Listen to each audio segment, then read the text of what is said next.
This conference will now be recorded. अब recording start किया, अब दिखाते हैं। चलिए, तो ये था सेल्स प्रोसेस। तो सेल्स प्रोसेस को प्रॉपरली करने के लिए हमें जैसा कि परचेस प्रोसेस था वैसा ही है, लेकिन जो सेल्स ऑर्डर है वो यहाँ पे बहुत बड़ा मतलब भूमिका रखता है। सेल्स ऑर्डर आपके परचेस के टाइम में भी बहुत बड़ा इंपॉर्टेंस पार्ट रोल प्ले करता था, बट यहाँ पे कुछ ज्यादा ही इंपॉर्टेंट रोल प्ले करता है। क्यों? किस किस पार्टी से ऑर्डर आया है ये अगर आपको पता ही नहीं होगा तो माल किसको भेजोगे? जो लोग अकाउंट्स डिपार्टमेंट में काम करते हैं, खासतौर पे बहुत बड़ा कंपनी नहीं है, लेकिन बहुत छोटा भी नहीं है। मैं ऐसे कंपनियों में लोगों को हमेशा बोलता हूँ कि अगर आपको स्टार्टिंग में ऐसे कंपनी अपना लाइफ के स्टार्टिंग में या फिर किसी सीए फर्म मतलब अच्छा फर्म, कोई भी सीए फर्म नहीं, मैं हमेशा ये बात बैकेट में बोल देता हूँ क्योंकि बहुत कम सीए फर्म कैलकाटा में ऐसे हैं जो कि आपको सच में काम सिखाता है। ज्यादातर सीए फर्म में वही ऑडिट वॉडिट ही, ऑडिट करना आपका मेन काम नहीं है। आपको बहुत सारी चीजें अकाउंट्स की, मतलब जो सीए फर्म दूसरे कंपनी का अकाउंट्स बनाता है तभी जाके आपका एक्सपीरियंस बढ़ेगा। तो जो भी है, तो ऐसे किसी कंपनी में अगर आप जाते हो जहाँ पे आपको बहुत सारे काम करने पड़ते हैं, आपको सेल्स भी थोड़ा बहुत संभालना पड़ता है, आपको टैक्स भी संभालना पड़ता है, तब जाके आपको बिजनेस प्रोसेस का पता होगा। तो जो भी है, तो सेल्स ऑर्डर पर्सनली मुझे बनाना नहीं पड़ता था। मैं जिस कंपनी का बात बोल रहा हूँ ये पीएनजी का एक डिस्ट्रीब्यूटर था, प्रॉक्टर एंड गैम्बल का। और हम लोगों का सुबह जाके, मेरा जो डिपार्टमेंट में सिर्फ 2 ही लोग थे, मतलब अकाउंट्स डिपार्टमेंट में टोटल 17 लोग थे और उसमें से हम लोगों का जो स्पेशली डिपार्टमेंट था, वो डिपार्टमेंट थोड़ा बहुत आपका सेल्स एंड जो डिस्ट्रीब्यूशन है उसको लेके डील करता था। और मेनली उस वक्त वैट हुआ करता था, वैट को लेके डील करता था। तो अब जो हम लोगों का पहला काम था सुबह सुबह जाने के बाद, कि इससे पहले वाले दिन, मतलब सुबह के मान लीजिए कि हम लोगों का वो जो पीएनजी का डिस्ट्रीब्यूटर था, हम लोग का एक वेबसाइट था। उस वेबसाइट में हमारे जो रिटेलर्स थे उनको बोला हुआ था कि आप लोग बस हमारे वेबसाइट में जाना, और जाने के बाद आपको जो भी गुड्स का ऑर्डर है सभी रिटेलर को, और जो भी हम लोगों से गुड्स लेते थे उनको अलग अलग कोड नंबर दिया हुआ था, वो सब नंबर वो सब, मतलब एक फॉर्म फिलअप करना था ईमेल आईडी की तरह। तो उस फॉर्म को वो लोग फिलअप करते थे, फिलअप कर देते थे, तो हमारे पास ऑर्डर चला आता था। तब ऐसा ऑनलाइन सिस्टम या ऐप तो नहीं था, तो ऑनलाइन में बोला जाता था कि ये फॉर्म आप फिलअप कर दो तो आपका पूरा ऑर्डर बन गया। वो ऑर्डर हमारे सॉफ्टवेयर में आ जाता था। अब हम लोग उसको डाउनलोड जब करते थे तो एक्सेल फाइल की तरह वो फाइल हम लोगों के पास डाउनलोड हो जाता था। तो हम लोगों का सुबह सबसे पहला काम था कि पिछले दिनों 6 बजे के बाद, क्योंकि 6 बजे के बाद वो सेल्स और वेबसाइट किसी ने खोला नहीं, 6 बजे के बाद हम लोग दूसरे काम करते थे। तो 6 बजे के बाद से लेकर रात तक हो सकता है किसी रिटेलर ने ऑर्डर दिया हो या कुछ किया हो, बाकी टाइम में तो बार बार वो चेक होता ही रहता था दिन में। तो जो भी ऑर्डर है वो ऑर्डर हमारे जो डिस्पैच डिपार्टमेंट है उसको भेज देना, ये हम लोगों का काम था। तो सेल्स ऑर्डर का एंट्री क्यों किया जाएगा, सबसे पहला ये चीज याद रखिएगा। अगर आपके पास हिसाब ही नहीं होगा किसको कितना माल भेजना है, तो आप उसको ऑटोमेटिक गुड्स नहीं भेज पाओगे। आपके पास पहले आपको वो चीज डिपार्टमेंट को बोलना पड़ेगा, जो सेल्स एंड डिस्ट्रीब्यूशन डिपार्टमेंट है उसको बोलना पड़ेगा कि इस आदमी से इतना ऑर्डर आया है। दैट्स वाई हम लोग सेल्स ऑर्डर का एंट्री करेंगे। दूसरा सवाल, दूसरा, हम लोग पीपीटी के दूसरे वाले पार्ट में जाने से पहले आप लोगों को एक छोटा सा चीज दिखाता हूँ, देखता हूँ कौन ये चीज बोल पाता है। पहले एक कंपनी बना लूं फिर बताते हैं।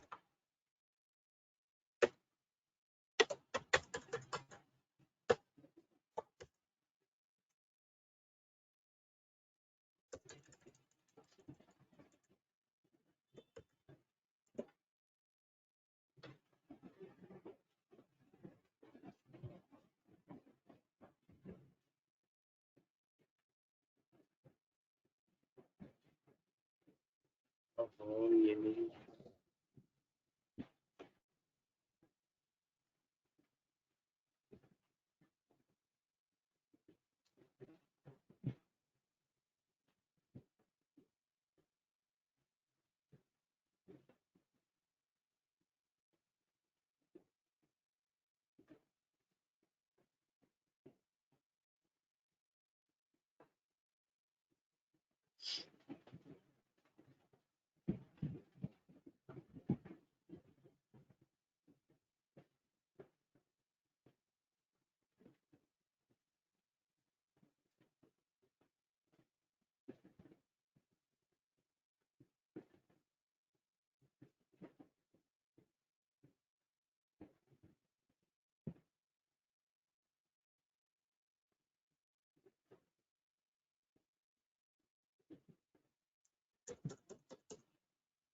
ये वाला असाइनमेंट का फोटो जिसने लिया है थोड़ा हेजी आप लोगों को दिख रहा होगा, मुझे ही हेजी दिख रहा है तो आप लोगों को और भी ज्यादा दिख रहा होगा, तो जो भी है। तो ये जो असाइनमेंट है ये सेल्स वाला डे का असाइनमेंट है। इस असाइनमेंट के से एक छोटा सा सवाल है।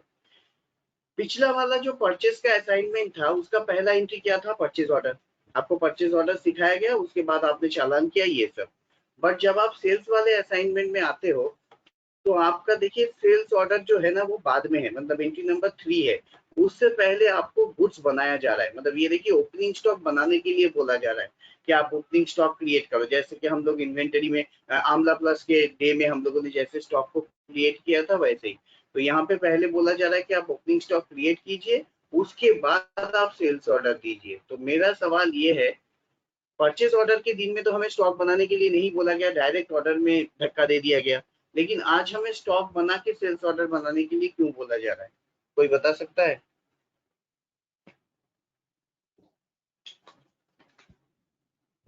सर क्योंकि जब सर क्योंकि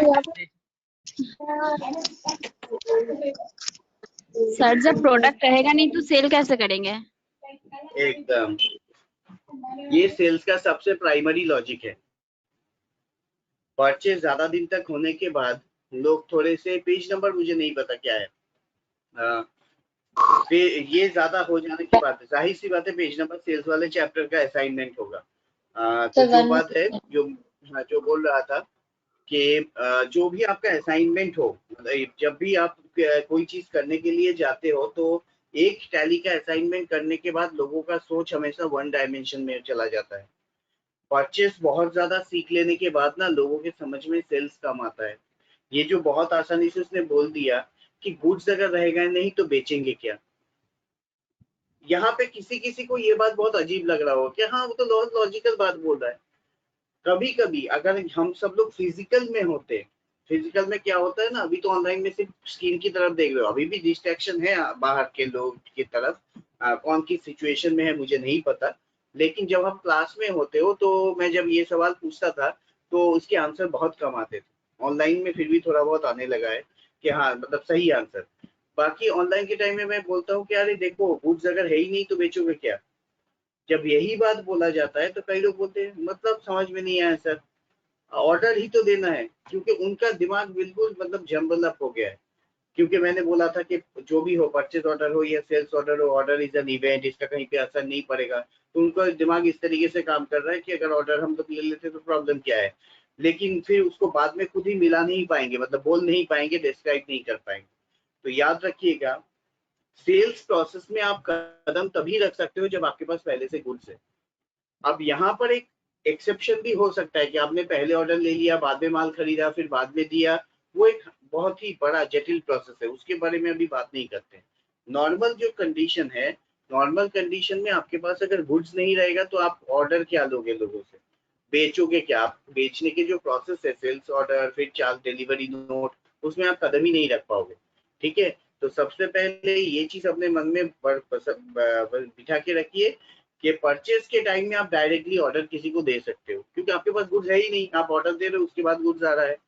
बट जब आप गुड्स सेल्स ऑर्डर बनाने जा रहे हो आपके पास पहले से गुड्स होने चाहिए। मतलब सेल्स ऑर्डर के दिन आपको थोड़ा सा दोबारा एक बार स्टॉक आइटम क्रिएशन का जो जगह था आमला प्लस बनाने का, वो एक बार थोड़ा सा सीखने का मौका मिलेगा। कई लोगों ने परचेज ऑर्डर वाले डे में गुड्स बना के मुझे भेजा था, कृष्णेंदु था और बाकी लोग थे, तो मैंने उनको बोला था कि नहीं नहीं तुम स्टॉक आइटम मत बनाना। तो आज उन लोगों का जो आशा है वो पूरा होगा कि वो लोग पहले स्टॉक आइटम बनाएंगे फिर सेल्स ऑर्डर करने के लिए जाएंगे। सेल्स ऑर्डर के बाद उसके बाद जैसे पहले हम लोगों के पास गुड्स आता था, अब हमें लोगों को गुड्स भेजना पड़ेगा, क्योंकि हम बेच रहे हैं ना, तो हमें लोगों को गुड्स भेजना पड़ेगा। तो that is the way out. चलिए, तो सबसे पहले सेल्स ऑर्डर करने के लिए हमें क्या करना पड़ेगा? सेल्स ऑर्डर करने के लिए हमारे पास कई सारे स्टॉक आइटम होने चाहिए। तो स्टॉक आइटम बनाने का जगह क्या है बोलिए?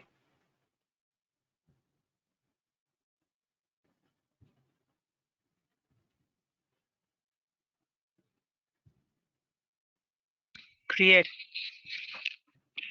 क्रिएट में गए, क्रिएट से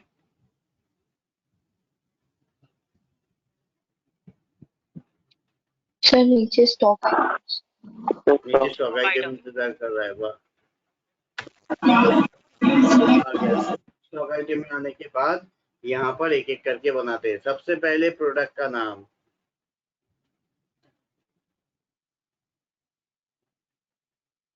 प्रोडक्ट का नाम है UA22D, D50N, UA22D। ओ इतना देने से काफी है। अंडर सर अंडर पहले मतलब गोडाउन होगा बनेगा ना ग्रुप। सर, गोडाउन बनेगा ना सर। एकदम ठीक। हम लोग गोडाउन यहाँ पे बनाने का जगह नहीं आ रहा है। एक बार ट्राई करके देखते हैं कि गलती कहाँ पे होगा, उसके बाद मैं गोडाउन बनाने के लिए जाऊंगा। तो यहाँ पे हो गया सैमसंग यूडीए हो गया। यहाँ पे क्वांटिटी कितना है, क्वांटिटी बाद में, पहले ये कौन से ग्रुप में जाएगा, एलईडी। और इसका स्क्रीन साइज क्या, मतलब स्क्रीन साइज हो जाएगा कैटेगरी में, ठीक है। चलिए और सी, चलिए यहाँ पे होगा गोडा, पहले हो जाएगा आपका एलईडी। एलईडी में ये ऑप्शन ऑन रहता है। जब भी आप कोई भी ग्रुप बनाने जाओ ये ऑप्शन ऑन करना पड़ेगा, वरना ग्रुप वाइज रिपोर्ट नहीं मिलेगा। उसके बाद कैटेगरी, कैटेगरी में सैमसंग 22 इंचेस दे दिया, एंटर एंटर एंटर। यूनिट में होगा पीसेस, PCS। जो लोग जीएसटी ऑन करके रखिएगा, बेकार में एक ऑप्शन एक्स्ट्रा आएगा, जीएसटी को ऑन करके मत रखिएगा। उसके बाद यहाँ पे कितना क्वांटिटी दिखाई दे रहा है, क्वांटिटी कितना होगा, 3 3 pieces, sir. Quantity 3 pieces, enter. देखिए रेट आ गया। मैं चाहता था कि यहाँ पर कोई यहाँ तक पहुंचने के बाद बात बोले, लेकिन ये शुरू होने से पहले ही उन्होंने बोल दिया। अच्छा किया, मतलब गलत नहीं किया, उन्होंने अपने हिसाब से बोला। पर मैं चाहता था कि इस स्टेप में आने के बाद कोई बोले। यहाँ पर जाके क्वांटिटी में एक आदमी ने मुझे अभी तक टोका कि गोडाउन सर पहले बनना चाहिए। गोडाउन अगर नहीं बनेगा तो आप यहाँ पे इसको टैग नहीं कर पाएंगे। तो ये एक बहुत ही इम्पोर्टेंट पार्ट था। सर क्वांटिटी तो यहाँ नहीं देना है ना। एग्जैक्टली जब भी आपको कोई भी स्टॉक आइटम बनाने के लिए आप जाओगे तो पहले आपको थोड़ा ध्यान देना है कि आपके पास गोडाउन होना चाहिए। अगर आपके पास गोडाउन नहीं है तो आप यहाँ पे क्या होगा, क्वांटिटी के बाद ही रेट आ जा रहा है, गोडाउन तो जगह तो आ ही नहीं रहा है। ठीक है, किसका माइक खुला हुआ है, थोड़ा सा एक बार म्यूट कीजिए। तो ये एक प्रोसीड्योर है। दूसरी बात, मैं ये इसलिए नहीं दिखाना चाहता था सर, यहाँ पे डायरेक्ट होगा, यही तो बता रहा हूँ कि यहाँ पर अगर मुझे मान लीजिए कि मैं गोडाउन पहले बनाना भूल गया, हो ही सकता है ना कि मैं पहले बनाना भूल गया, तो अगर मुझे यहाँ पे गोडाउन बनाना है तो व्हाट इज द वे। पहले दिन अगर ये नॉर्मल कंडीशन होता, अगर मैं स्टॉक आइटम सिखा रहा होता, आमला प्लस वाला चैप्टर होता, तो मैं बोलता कि यहाँ से पूरा बाहर निकलो, बाहर निकल के वहां पे दोबारा बना के आओ, क्योंकि उस दिन मुझे झमेले में आपको नहीं डालना। उस दिन आप लोग को ये सिखाना कि कैसे बनता है। एग्जैक्ट, ऑल जी यहाँ पर आज काम करेगा, लेकिन क्यों करेगा, ऑल जी का मतलब जानना पड़ेगा।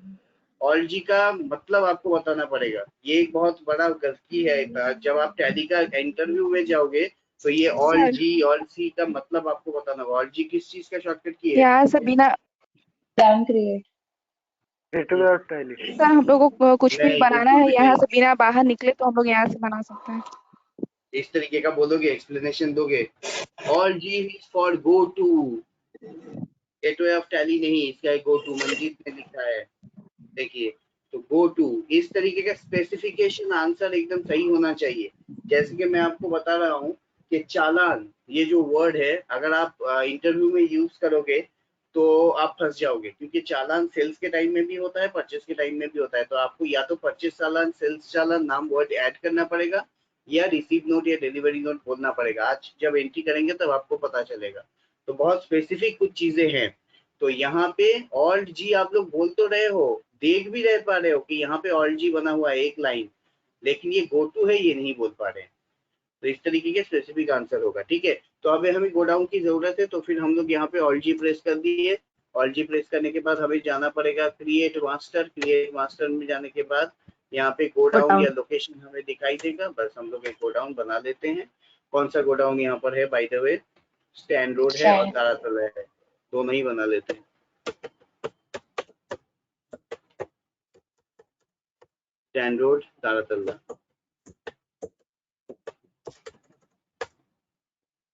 चलिए बाहर निकलिए, उसी जगह में वापस आ गए।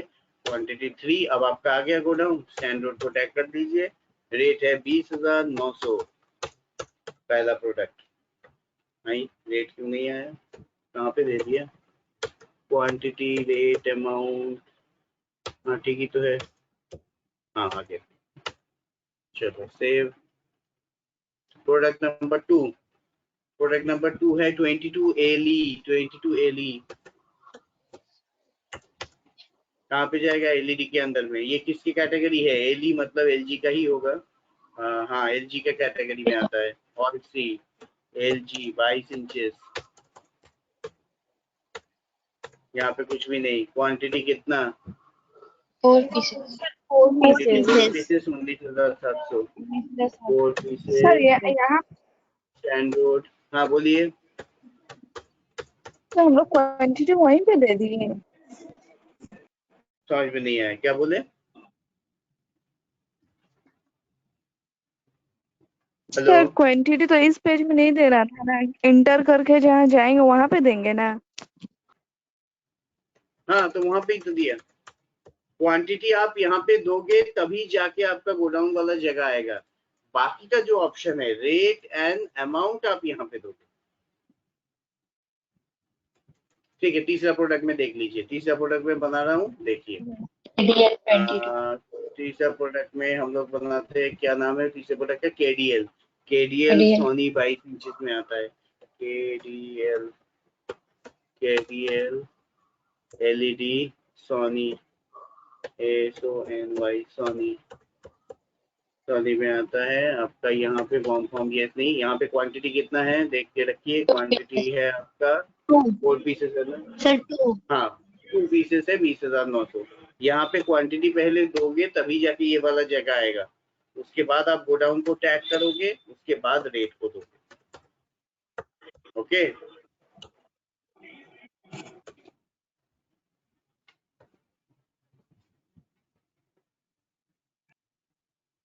Sir, मैं समझ गया आपका। LA22.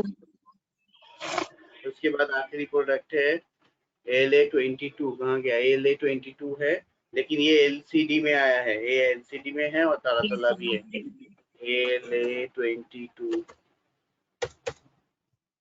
LCD है और सी करके LCD। देखो गलती कर दिया। ऑनलाइन ग्रुप को एडिट करने का शॉर्टकट की, ग्रुप में गलती कर दिया है तो इसको एडिट करने का शॉर्टकट ऑल की। सी ऑलसी है बनाने का। कंट्रोल एंटर, जिसको यस करना पड़ेगा। क्या बोल रहा है? कैटेगरी में जो क्या लिखा है पता नहीं, उनका माइक शायद खराब है। अगर आपके क्लास में माइक को ठीक नहीं करोगे तो प्रॉब्लम है। की बोलছে कैटेगरी में जो अंडर होगा हुआ है वो क्या होगा सर? है कैटेगरी में जो अंडर, कैटेगरी का अंडर आप लोगों के सिलेबस में है नहीं। आप लोग प्राइमरी बोल के ही इसको चलिए। कैटेगरी का अंडर का मतलब होता है, मुझे पता था जो सवाल आमतौर पे बहुत कम यूज होता है वो कृष्णेन तो ही पूछेगा। कैटेगरी का मतलब होता है, कैटेगरी के अंदर इतना भी इनवैलिड सवाल नहीं बोल सकता इसे, लेकिन फिर भी मैं इनवैलिड इसलिए बोल रहा हूँ क्योंकि इसके यूजेस बहुत कम है। चलिए यहाँ पे जितना अगर मैं समझा सकता हूँ उसको समझाता हूँ। सैमसंग 22 इंचेस है तो यहाँ पे, हाँ चलो मान लीजिए कि आपके सामने कभी ऐसा सिचुएशन आए कि सैमसंग 22 इंचेस के अंदर में 2 डिवीजन है। अच्छा चलो सबसे अच्छा एग्जांपल मैं आपको डाइकेन का समझाता हूँ, जो मेरा प्रैक्टिकल एक्सपीरियंस है जिससे, हालांकि मैंने टैली में नहीं किया, उसको एक्सेल में किया था। सैमसंग डाइकेन एसी का सबसे पहले तो जब खोसला इलेक्ट्रॉनिक का मैंने एमआईएस रिपोर्टिंग बनाया था तो उनका चार्ट का डिवीजन कुछ इस तरीके से था। वो लोग प्रोडक्ट के ग्रुप को एसी, टीवी, टैब और बाकी सारे प्रोडक्टों में ऐसे डिवीजन किए थे। एसी के अंदर क्लियरली 2 डिवीजन था, मतलब एसी नाम के जो मतलब कैटेगरी था उसमें क्लियरली 2 कैटेगरी एसी में वो लोग मेंटेन करते थे। एक होता था उसका विंडो एसी, एक होता था स्प्लिट एसी। स्प्लिट एसी के अंदर में और 2 कैटेगरीज था। तो अगर आप ऐसे ही सैमसंग 22 इंचेस के अंदर में 2 कैटेगरी मेंटेन करना चाहते हो, स्प्लिट एसी का 2 ही कैटेगरी होता है, copper coil sorry inverter AC या फिर नॉन इन्वर्टर एसी। हालांकि आजकल नॉन इन्वर्टर बहुत कम मिलता है, लेकिन फिर भी डाइकिन दोनों ही बनाता है। तो ये दोनों ग्रुप, अगर आपके कैटेगरी के अंदर कोई सब ग्रुप है, जैसे कि सैमसंग 22 इंचेस के टीवी के अंदर में 2 कैटेगरी हो सकते हैं। एक हो सकता है, मान लीजिए कि हम लोगों को नहीं पता, एक चीज को बोला जाता है वो लोग ग्रीन पाथ, और एक को बोलते हैं वो लोग normal LED. Green path LEDs जो होते हैं वो थोड़े से ज्यादा, मतलब आंखों को कम नुकसान पहुंचाने वाला होता है, पर उसका प्राइस थोड़ा ज्यादा होता है। तो आजकल ये सब टीवी नहीं मिलता है, वो अभी तो सब स्मार्ट टीवी हो गया है, ये मैं पहले का एग्जांपल दे रहा हूँ। तो इसी तरीके का अगर आपके कैटेगरी के अंदर कोई कैटेगरी है कि आप उसको 2 अलग अलग बाइफरकेट के रूप से देखना चाहते हो, तब जाके वो वाला जो कैटेगरी के अंदर में जो ऑप्शन है यहाँ पे आप बना सकते हो। कि आपने यहाँ पे सैमसंग 22 इंचेस ले लिया, सपोज आपने यहाँ पे, जैसे हम लोग कॉस्ट सेंटर कॉस्ट कैटेगरी में करते थे, यहाँ पे मान लीजिए आपने ले लिया Samsung non copper, non copper बोल के कैटेगरी बना और अंडर ले लिया कि ये सोनी के अंदर में होगा, लाइक दिस। ओके, इस तरीके से बना सकते हैं। ये बहुत ही नॉर्मल सी बात थी, जैसे कॉस्ट सेंटर कॉस्ट कैटेगरी में अंडर वाला बनता था, यहाँ पर भी वैसा ही बनता है। चलिए इसको ले लिया, क्वांटिटी में चले गए। क्वांटिटी कितना है, 4 पीसेस है 15,000, 4 पीस 15,000। तो देखो मैं हम लोग सेल स्टार्ट ही नहीं कर पाए, कितना ज्यादा हम लोग स्टॉक आइटम वाला जो क्रिएशन वाला जगह था वो भी भूल चुके हैं। तो बीच बीच में इन चीजों को याद रखना बहुत जरूरी है। नेक्स्ट आ जा रहा है आपके पास KLV 5 पीस है 15,900 KLV, लेकिन KLV का अंडर भूल गया मैं। LCD तो होगा, लेकिन ये वाला किसकी कैटेगरी में था, सोनी। हो गया, निकलिए यहाँ पे 5 पीसेस 15,900। चलिए इस तरीके से सारे प्रोडक्ट आपके बन गए। अब आपके सारे प्रोडक्ट स्टॉक आइटम में अगर आप जाओगे तो स्टॉक समरी में दिखाई देगा। अगर दिखाई नहीं दे रहा है, Alt F1 करने से पूरा का पूरा लिस्ट यहाँ पे आ गया। KVL कितना है, LA कितना है, LED के अंदर में 22 LED कितना है, KDL कितना है, UA22D कितना है, सारे के सारे प्रोडक्ट आपके पास आ गए। आ जाने के बाद अब आप लायक बन चुके हो सेल्स ऑर्डर बनाने का। और आप लोगों को पता है कि कोई भी सेल्स ऑर्डर हो, परचेज ऑर्डर हो, बनाने के लिए हमें वाउचर में जाना पड़ता है। लेकिन वाउचर में क्या जाने से ही ये चीज बन जाएगा, इतना आसान है? कोई भी चीज यहाँ पे जाने से ही नहीं बन जाता, इसके अंदर बहुत सारे काम करने पड़ते हैं। तो पहली बात तो सेल्स ऑर्डर ऑप्शन इनएक्टिव होगा, हाँ उसको एक्टिवेट करना पड़ेगा। F10 के बाद जाना पड़ेगा शो इनएक्टिव। अब ढूंढिए सर, सबसे कंट्रोल प्लस F8 सबसे नीचे सेल्स ऑर्डर, एकदम नीचे सेल्स ऑर्डर, नहीं थोड़ा नीचे नहीं, उसके ऊपर। हाँ सेल्स ऑर्डर, सेल्स ऑर्डर का शॉर्टकट की भी देख लीजिए। सेल्स ऑर्डर का शॉर्टकट की है कंट्रोल F8। सेल्स ऑर्डर का भी नया शॉर्टकट की बना है कंट्रोल F8। ठीक है, तो कंट्रोल F8 देने से डायरेक्टली भी आ जाएगा, लेकिन पहली बार बनाओगे तो एक्टिवेट करना पड़ेगा। एंटर करेंगे, यस करेंगे तो ये एक्टिवेट हो गया, आपके सामने आ गया। सर जी सेल्स ऑर्डर आ गया, अब क्या करें? अब सेल्स ऑर्डर को पहले ध्यान से पढ़ना पड़ेगा। सेल्स ऑर्डर थोड़ा सा अलग चीज है। सेल्स ऑर्डर में कोई देखो गोडाउन मेंशन नहीं होगा। सर वो तो परचेज ऑर्डर में भी नहीं था, तो आपको कोई चीज इतना अटपटा नहीं लगेगा। आपको लगेगा ठीक है, परचेज ऑर्डर में भी गोडाउन नहीं बोलता था, सेल्स में भी नहीं बोला है, लेकिन वहां पे कम से कम चालान में गोडाउन मेंशन होता था। यहाँ पे देखो चालान में भी गोडाउन मेंशन नहीं है। बता सकते हो क्यों?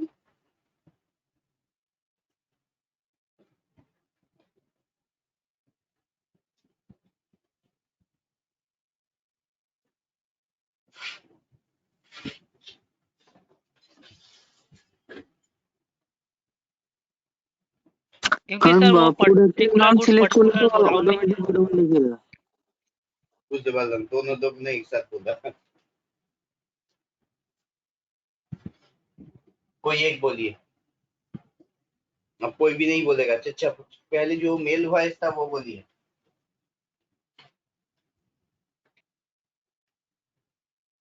বলছি প্রোডাক্টে তো আমরা তো মানে অলরেডি সিলেক্ট করে রেখেছি কোন গোডাউনে কোন প্রোডাক্ট আছে, তো প্রোডাক্ট সিলেক্ট করলে তো গোডাউন এমনি চলে আসে।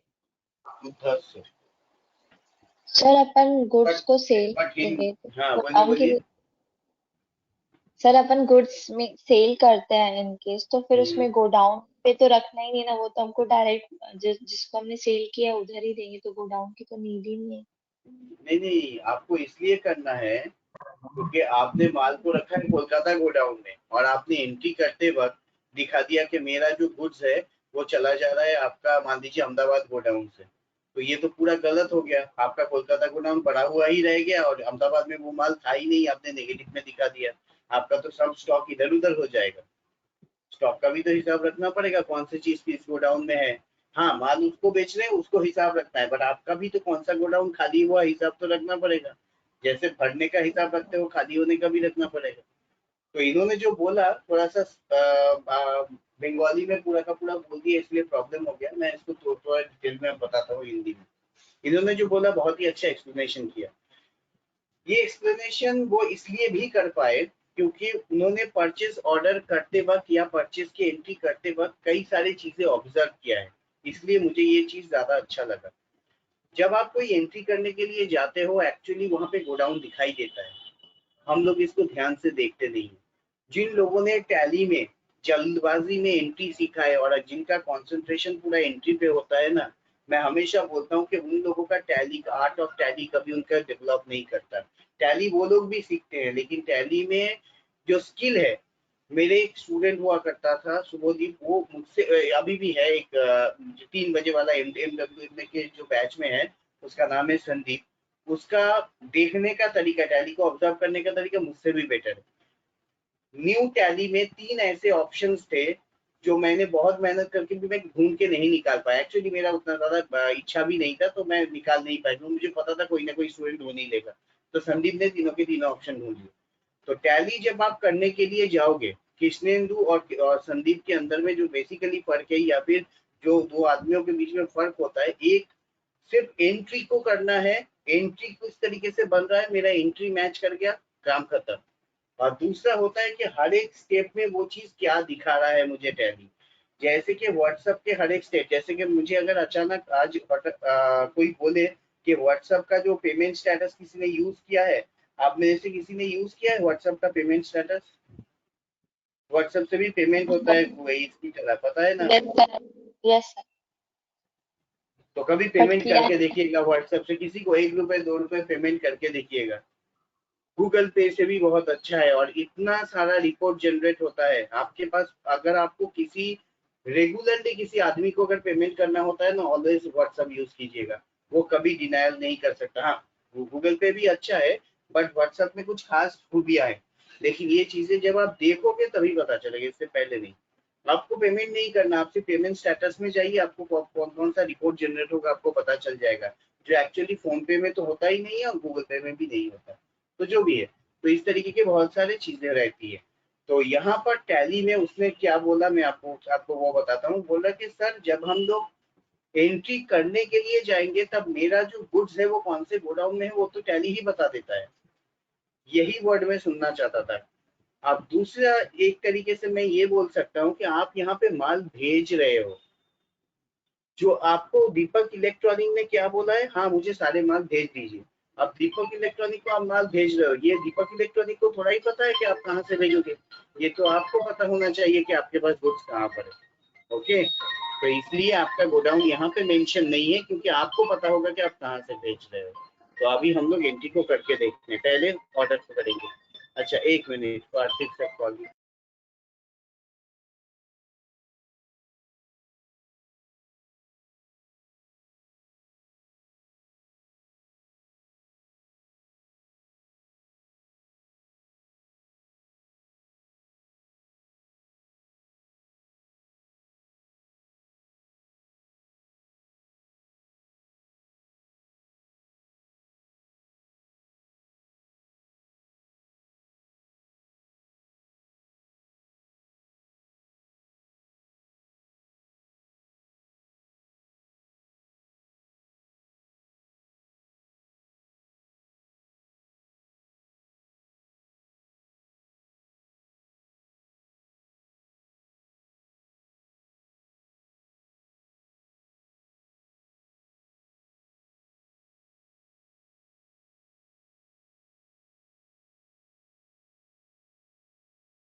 ओके चलिए, तो हम लोग सेल्स ऑर्डर में जाते हैं। पहले ऑर्डर को ही सामने रखते हैं। ये है ऑर्डर। दीपक इलेक्ट्रॉनिक को मैं ऑर्डर दीपक इलेक्ट्रॉनिक मुझे ऑर्डर दे रहा है, सेल्स है ना, तो वो मुझे ऑर्डर दे रहा है। पार्टी नेम और सी DEEPAK EABC। दीपक इलेक्ट्रॉनिक क्या होगा जो मुझे ऑर्डर दे रहा है? Sir data सन्डी data. चलो ले लिया। Maintain bill bye bill, yes. यहाँ पे कुछ नहीं, ये सब हम लोग GST के वक्त सीखेंगे। ऑर्डर नंबर क्या दिया हुआ है देखता हूँ, कुछ अजीब सा ही होगा। ORD reference number ORD/0012। छोड़ो, ORD-0012 ORD-0012 एंटर। परचेस के टाइम में परचेस लेजर बनता है, सेल्स के टाइम में सेल्स नाम का लेजर बनेगा। Sales under sales account, not applicable, same. ठीक है, परचेस के टाइम पे परचेस नाम का लेजर बना था, सेल्स के टाइम पे सेल्स नाम का लेजर बनेगा।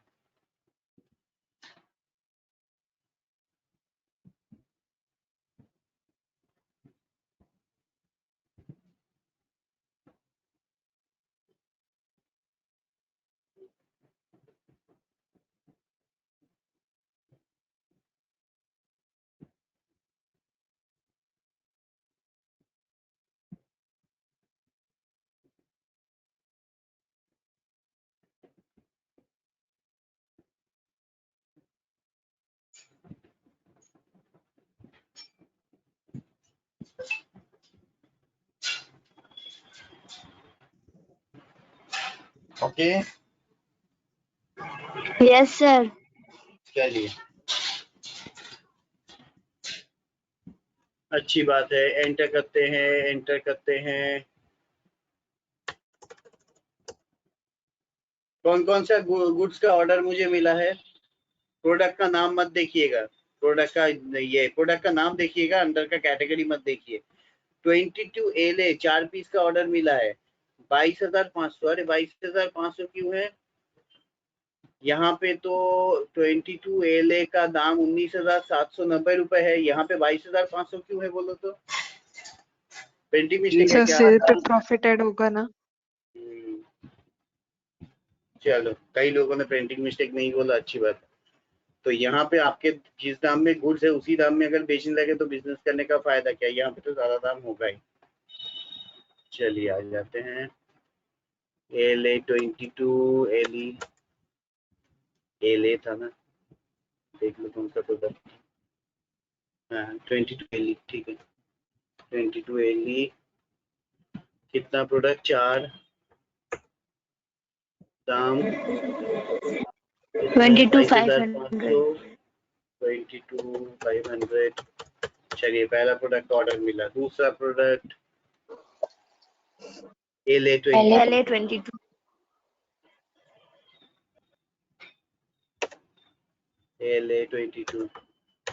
Any 4 piece. एनी गोडाउन यहाँ पे। अच्छा हाँ, परचेस के वक्त तो एनी रहता ही था, सेल्स के वक्त भी देखिए गोडाउन में कुछ नहीं हो रहा है। अब यहाँ पे जाके सेल्स में बहुत ज्यादा बड़ा डेंजर वाला काम है। यहाँ पे जाके सर मुझे तो पता है कि इस गोडाउन में माल है, मैं इस गोडाउन को क्यों नहीं रखूंगा। मैं दोबारा बोल रहा हूँ कि परचेज ऑर्डर या सेल्स ऑर्डर में गोडाउन टैगिंग नहीं होगा। आपको किसी आदमी ने ऑर्डर दिया है, इसका मतलब ये नहीं कि इस गोडाउन में जो माल पड़ा हुआ है वही आप उसको बेचोगे। ये बात हम लोगों के घर के वो पुराने लोगों की तरह हो गया कि ठीक है हमने वादा किया था उसको तू ये बोतल दे दे या ये जमीन उसके नाम पे कर दे। ऐसा नहीं, मेरे लिए जो प्रॉफिटेबल होगा। मुझे अचानक एक ऐसे आदमी से ऑफर मिला है जिसके पास मैं गुड्स खरीद के अगर देना चाहूँ, मतलब मेरे पास गोडाउन में जो माल है वो अगर देना चाहूँ तो एक्चुअली मेरा ज्यादा ट्रांसपोर्ट पड़ रहा है। बट वहीं पे मेरा कोई गोडाउन तो नहीं है, लेकिन जिस आदमी से खरीदता हूँ उसका गोडाउन है, तो मैं वहां से खरीद के डायरेक्ट ट्रांसपोर्टेशन करवा दूंगा। तो इसलिए आपको पहले से पता नहीं होना चाहिए कि आप कैसे गुड्स भेजोगे, हाउ यू विल मतलब कम्यूट द गुड्स, ये आपको पहले से पता नहीं है। इसलिए यहाँ पर जब भी आपको सेल्स ऑर्डर मिलेगा गोडाउन टैगिंग नहीं होगा, उसमें भी एनी रहेगा, इसमें भी गोडाउन एनी रहेगा और यहाँ पे ये भी शायद 4 पीस ही था। 4 पीस हाँ है। हाँ 4 होगा पीस तो था। 20 18,300 18,300 चलिए हो गया। ड्यू ड्यू में कुछ नहीं, एंटर। फिर यहाँ पे KLV कौन सा KLV क्या 22 KLV KLV चलो BV 20 कितना 5 5 पीसेस पीसेस 5 पीसेस 19,400 19,400 19,400 बहुत कम में ही बेचा है। ठीक है।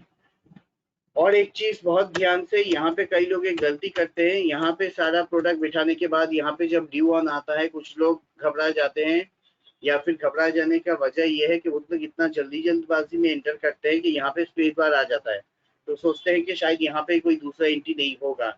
यहाँ पे कोई दूसरा एंट्री नहीं होगा। फिलहाल यहाँ पर एंटर करके निकलेंगे, फिर अगर कोई चौथा प्रोडक्ट है तो इसको देंगे।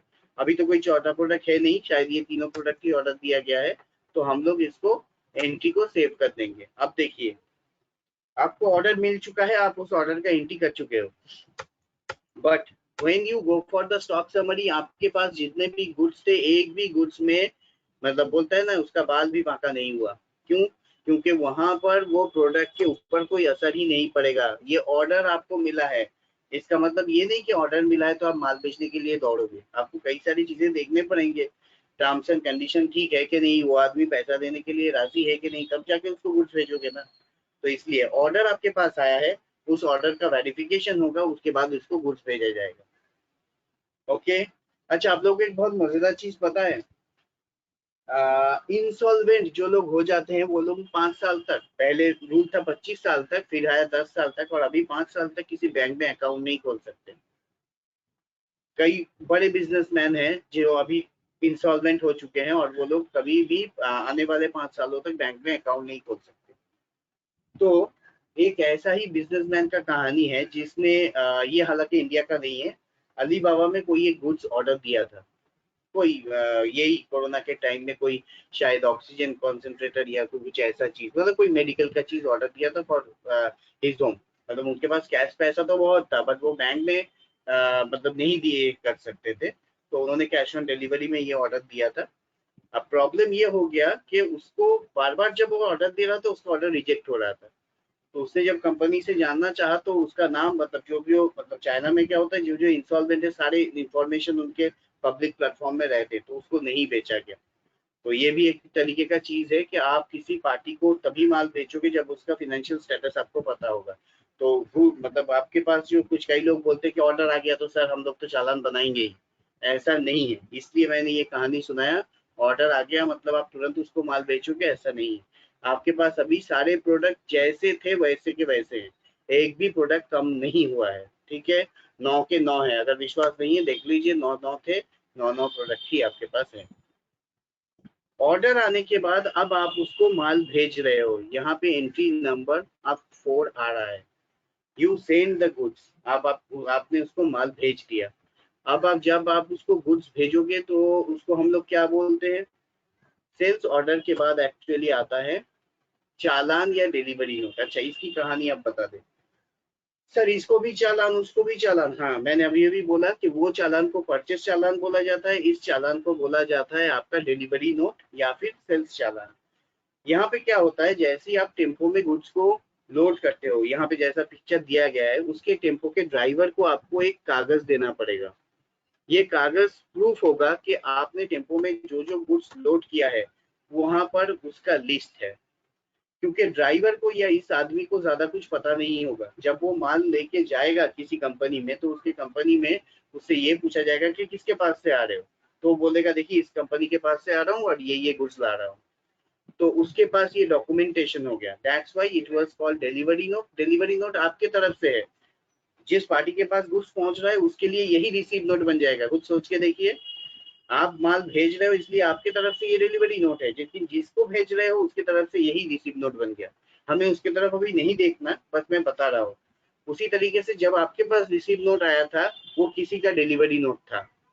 ओके, तो अभी आपको ड्राइवर को एक कागज प्रिंट आउट करके देना है कि कौन कौन सा गुड्स आप डिस्पैच कर रहे हो, और यहाँ पर बोला जा रहा है कि सारे के सारे प्रोडक्ट ही आपने डिस्पैच कर दिया। वो पहले वाले आदमी की तरह नहीं कि कम कम दिया, सारे प्रोडक्ट ही आपने डिस्पैच कर दिया। चलिए अब हम लोगों को डिलीवरी नोट बनाना है। पता नहीं डिलीवरी नोट का शॉर्टकट की क्या है। Accounting voucher F10 show inactive ढूंढिए।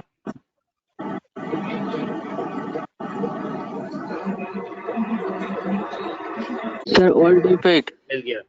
Sir Alt F8 Alt F8 मिल गया डिलीवरी नोट। 3HA-00125 कुछ भी नंबर दे दिया। किसको माल भेजना है? दीपक को। अब मुझे थोड़ा ही सबका मैं याद रख के बैठा हूँ कि दीपक ने कितना ऑर्डर दिया था, जरूरत नहीं है। वी लुकअप मतलब यहीं पे बन जाएगा। जैसे ही दीपक को सिलेक्ट करेंगे, दीपक ने आज तक मुझे जितने भी ऑर्डर दिए हैं पूरा का पूरा लिस्ट, जिस ऑर्डर के अगेंस्ट में माल भेजना उस ऑर्डर को मैं सिलेक्ट कर लूंगा। कर लेने के बाद एंड ऑफ लिस्ट करके ऐसे निकल गया, पूरा का पूरा डेटाबेस ऐसे सिलेक्ट हो गया। आप मजेदार बात देखिए, जिन्होंने बोला था उसका ऑब्जर्वेशन का तरीका, प्रोडक्ट को सिलेक्ट करने के बाद चालान में चालान, सर ये तो पुराना चीज है। ऑर्डर में ऑर्डर, आप गोडाउन में नया चीज आ रहा है स्पेस बार। कभी आप लोगों ने देखा था कि गोडाउन में किस गोडाउन में कितना गुड्स है यहाँ पे दिखाई देता है? गारंटी के साथ बोलता हूँ परचेज के टाइम में बहुत सारे लोगों ने नहीं देखा होगा, बस गोडाउन सिलेक्ट कर लिया। लेकिन यहाँ पे मेंशन होता है कि किस गोडाउन में आपने गुड्स रखा है। अब आप में से कोई बोल रहा था कि सर मैं तो गुड्स भेज रहा हूँ, अब तो मेंटेन वो रखेगा। आपका गुड्स स्टैंड रोड में है, आपने बोल दिया तारातला, माल बेचा गया है स्टैंड रोड में रह गया, आपने तारातला के स्टॉक को नेगेटिव दिखा दिया। तारातला में माल था ही नहीं, स्टॉक का हिसाब जिंदगी में नहीं मैच कर पाओगे गोडाउन वाइज।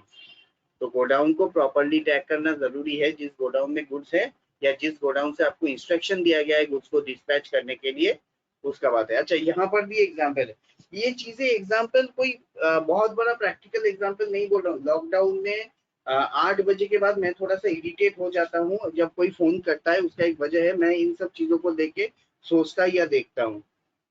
आप लोगों को एक एग्जाम्पल बोलता हूँ, कॉमर्स का किताबें आमतौर पे ज्यादातर दाम बहुत ज्यादा कीमती होते हैं। मान लीजिए कि आपको अगर हर साल कॉमर्स कंपनी लॉ का या टैक्स का बुक अगर खरीदना पड़े, टैक्स का बुक तो खरीदना ही पड़ता है, तो लोग थोड़े परेशान होते हैं। अभी एक नया पब्लिशिंग हाउस आया है, पुराना था लेकिन अभी रिसेंटली उसने अपने आप को किसी वजह से डेवलप किया है। आगरा का है, मतलब कोई भी किताब खरीदने जाओगे तो वेस्ट बंगाल या गुजरात के जो लोग हैं उनको 98 to 9, शायद गुजरात में थोड़ा कम पड़ जाए, देखिए वेस्ट बंगाल में आते आते लगभग 98 रुपीज का डिलीवरी चार्ज लग जाता है। बट आप मानोगे नहीं, जितने अच्छे अच्छे वहां पे बुक मिलते हैं, तो कई दफा लोग मेल फेल लिखते हैं, तो मेरा पहले ये आदत था नहीं, लॉकडाउन में आया है, किसी भी वजह से किसी को भी मेल कर देते हैं। तो आखिरकार उन्होंने मतलब एक ऐसा मेल किया कि आगरा से आप लोग गुड्स भेजते हो, इतना ज्यादा हम लोगों का कभी कभी बुक का कीमत 125 रुपए होता है, लेकिन आप लोग डिलीवरी चार्ज 98 ले लेते हो, तो इसका कोई ये बनाइए, कोई डिपो यहाँ पे बनाइए। तब उन्होंने मुझे एक टेक्निक बताया कि आप इस टेक्निक से अभी फिलहाल ऑर्डर दीजिए, जब तक हम लोगों का वेस्ट बंगाल में डिपो नहीं बनता। आपका 98 तो उतना ज्यादा नहीं लगेगा, हम लोग 55 रुपए में आपका काम कर देंगे, और सच में होता है 55 रुपए में काम हो जाएगा। तो वो ये रहा है कि एक खास तरीके का ऑर्डर करने का टेक्निक उन्होंने बताया फ्लिपकार्ट में, कि इस तरीके से आप फ्लिपकार्ट में ऑर्डर कीजिए तो हमें पता चल जाएगा कि ये वेस्ट बंगाल से आप ताल्लुक रखते हो, तो आपका जो गुड्स है वो हम लोग उसके आसपास की डिपो से ही देंगे। तो ऐसे बहुत सारी चीजें हैं जो पता चल जाता है, जो भी है। तो यहाँ पर याद रखिएगा, गोडाउन इज वेरी इंपॉर्टेंट। इसी चीज को इसके साथ दे रहा हूँ कि गोडाउन कॉस्ट के साथ रिलेटेड होता है, कि किस गोडाउन से माल देना ठीक होगा। अभी तो यहाँ पे तारातला में गुड्स है ही नहीं, तो आपके पास कोई रास्ता नहीं है, बट इन रियल लाइफ में मुझे उस आदमी तक गुड्स को पहुंचाना है, तो मैं कौन से गोडाउन मेरा सबसे करीबी पड़ रहा है। तो ऐसे बहुत सारे टेक्निक अकाउंटेंट्स को देखने पड़ते हैं, जो भी है। तो फिलहाल स्टैंडर्ड ले लेते हैं। तो ये बताने की कोशिश कर रहा था कि गोडाउन आजकल बहुत इंपॉर्टेंट है, कि आपको अगर किसी को गुड्स देना है, वेस्ट बंगाल से अगर कोई ऑर्डर देता है, तो उनका जो सबसे करीबी डिपो है वो आपका रांची का है, तो वहां से ही वो देगा, वो डायरेक्ट आगरा से आपके पास गुड्स नहीं आता। तो इस तरीके की बहुत सारी चीजें हैं। एंटर एंटर, चालान में चालान, ऑर्डर में ऑर्डर, गोडाउन में गोडाउन, ये तारा तला का है। अब देखिए इसके मामले में स्टैंड रोड खाली है। अब अगर कोई आंख खोल के इसको नहीं देखेगा, ऐसे ऐसे ऐसे एंटर कर देगा, या फिर जिन लोगों को कंट्रोल ए का आदत है, दुनिया का सबसे बुरा आदत टैली में, तो उनका तो गया, गोडाउन फोडाउन कुछ टैग ही नहीं होगा प्रॉपर्ली। तो किस गोडाउन से आप गुड्स को भेज रहे हो वो यहाँ पे आपको पता होगा, मतलब आपके टैली को पता है कि कौन से गोडाउन में गुड्स है, इसलिए यहाँ पे बोला हुआ नहीं था। ठीक है, मतलब जो चलिए गुड्स जिस गोडाउन से वही लेना पड़ेगा ना। वही लेना पड़ेगा। या फिर मान लीजिए कि आप धर्म संकट में पड़ गए कि आपके पास, आप देख रहे हो कि दोनों गोडाउन में ही गुड्स है, दोनों गोडाउन में अगर गुड्स है तो फिर आप दोनों में से कोई एक को सिलेक्ट कर सकते हो, अगर कोई कुछ मेंशन किया हुआ नहीं है तो। इसी चीज का तो मैं थ्योरी अभी पढ़ा रहा था कि अगर आपके क्या होता है कंपनीज में कि दोनों दुकानों में ही वो गुड्स अवेलेबल है या दोनों डिपो में ही वो गुड्स अवेलेबल है, तो जो उसके सबसे पास वाला डिपो है वहां से एक्चुअली वो लोग गुड्स को भेजते हैं। That is the logic.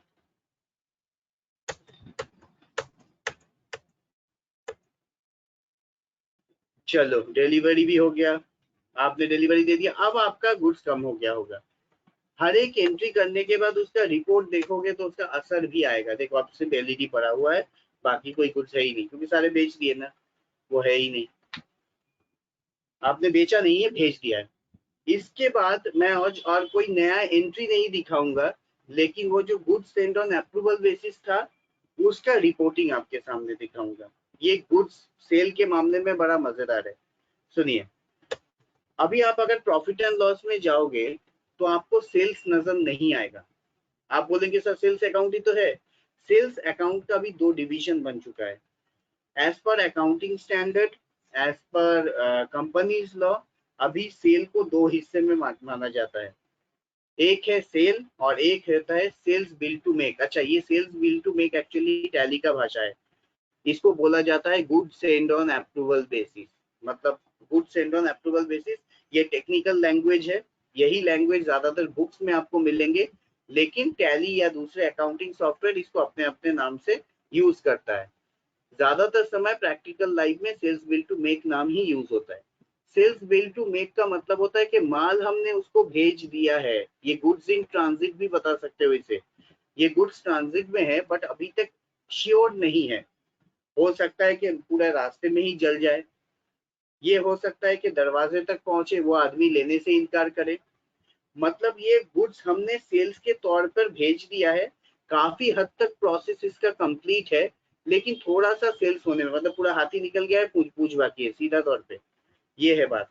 अभी तक इसको कंप्लीटली हम लोग सेल्स के तौर पे ट्रीट इसलिए नहीं कर सकते क्योंकि पैसा मेरे अकाउंट में नहीं आया।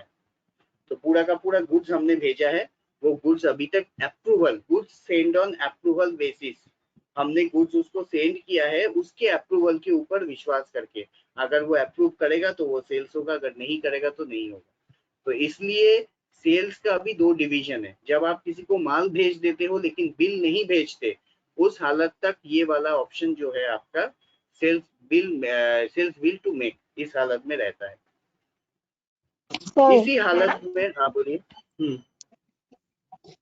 यहाँ भी अगर सेल्स में हम लोग इंटर करेंगे तो डेटर का नाम तो नहीं दिखाएगा।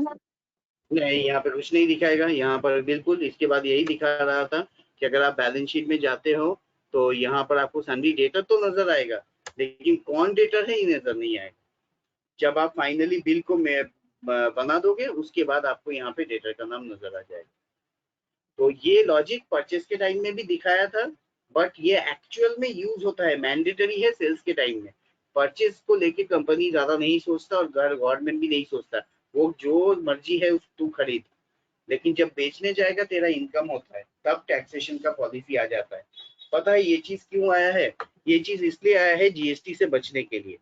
जीएसटी से बचने के लिए ये पॉलिसी बहुत पहले से ला दिया गया था कि क्योंकि आप अगर कंपनी ये बोलेगा कि मेरा इतना गुड्स सेल है 2,60,000, तो जीएसटी डिपार्टमेंट बोलेगा 2,60,000 के ऊपर जीएसटी दे।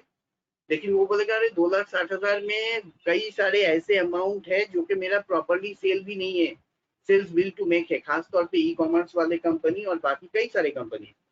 तो इसलिए बोला जाता है कि जो आपका प्रॉपर्ली सेल बन चुका है, जो बिल बन चुका है, उसके ऊपर आपका जीएसटी लगेगा। जो अभी तक प्रॉपर्ली सेल्स के तौर पे नहीं बना है उस पर जीएसटी नहीं लगेगा। तो जब ऑडिट होगा तब इससे बचने के लिए ये सेल्स बिल टू मेक वाला कॉन्सेप्ट आया था। ठीक है, तो ये हमें अभी उतना डीप में नहीं जाना है, बहुत ज्यादा डीप में चले जा रहे हैं, बट बेसिकली रिपोर्टिंग यहाँ से आपको पता चलेगा। इसके बाद एक एंट्री है, जैसा एक एंट्री चलो दिखा देते हैं वरना हम लोग का फ्लो टूट जाएगा, अगले दिन फिर बिल को बनाएंगे। आपका बना हुआ गुड्स, मैं जैसा मैं बोल रहा था मंगल ग्रह का नहीं है, आपका गुड्स भी खराब निकल सकता है और खराब निकला भी है। देखिए 5 नंबर एंट्री,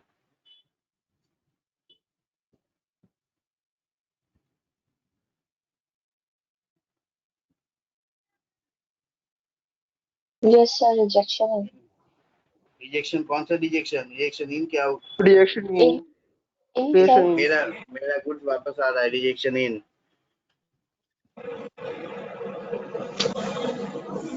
वाउचर, कैंपेन,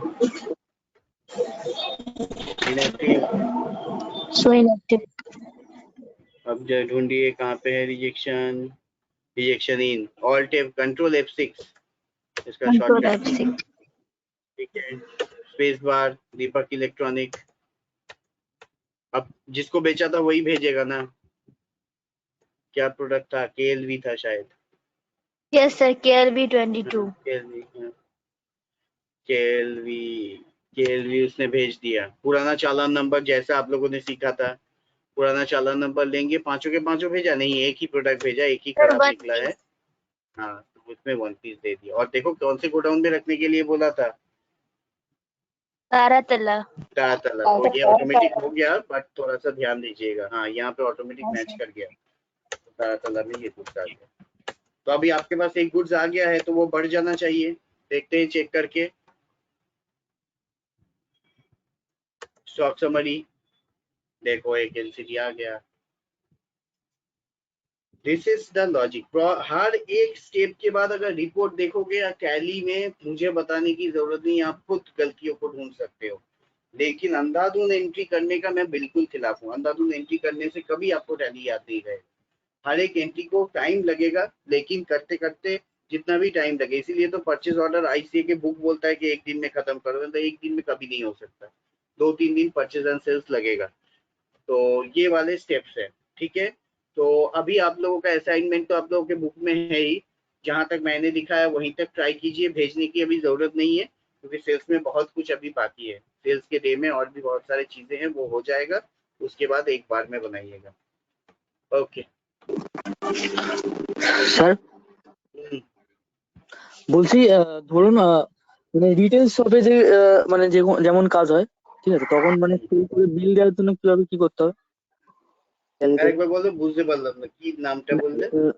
মানে রিটেল শপে যেমন ধরুন ছোট দোকানগুলোতে যেমন ধরুন বিক্রি ও হয়, এই ছোট রুটে, হ্যাঁ, তারা সামগ্রীগুলো, যে বিল দেয় না, হ্যাঁ, তারা বিল যেমন না? ওষুধের দোকানেরা বিল দেয়, ওরা অ্যাকচুয়ালি কি ট্যালি বলি? শপার ইউজ করে। আমরা এই ট্যালিতে ওইগুলো করতে পারি, এই নর্মাল সেলস বিল করে দেয়। আর ওরা তখন পার্টির নাম মেনটেন রাখে না, ওরা তখন এই পার্টির নামের জায়গায় দেখিয়ে দিচ্ছি F9 বা F8 सब सेल्स। तब हम लोग पार्टी नाम की जगह में वो लोग यहाँ पे कैश ले लेते हैं। कैश दोगे तो कैश, अगर कार्ड दोगे तो बैंक ले लेता है,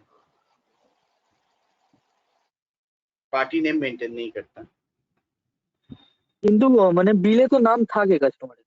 বিল নামটা নেয় অন্য কারণের জন্য, নাম ফোন নাম্বার ওগুলো নেয়, তো সে তো কাস্টমার ডিটেল, ওকে কাস্টমার ডিটেল হিসাবে নিয়ে নেয়, কিন্তু লেজার হিসাবে মেনটেন হয় না। ক্যাশ যখন তুমি দিয়েই दिচ্ছ, তোমার नाम আর मेंटेन মনে রেখে लाभ की। एक्चुअली आप याद रखिएगा, जब भी कोई शॉपिंग मॉल में या किसी दुकान में जाते हैं ना, हालांकि हम लोग उससे बच नहीं सकते, आपसे आपका फोन नंबर और नाम मांगता है। ये जो फोन नंबर देते हो यही डेटा बिकता है। एपोलो को मैंने डेटा बेचते हुए भी देखा है। तो यही चीजें हैं, मैंने कई सारे एग्जांपल मैंने दिए थे कृष्णन लोगों के बैचेस में। तो ये अलग चीज है, वो बस आपका कस्टमर डेटा अपने पास लाने के लिए वो लोग लेता है, बट एक्चुअली बिल जो बनता है वो कैश में ही बन जाता है। ये भी है, पॉइंट ऑफ सेल वाला ऑप्शन भी आपके सिलेबस में है। सेल्स वाला चैप्टर खत्म हो जाए उसके बाद दिखाएंगे, BRS हो जाएगा उसके बाद। ओके।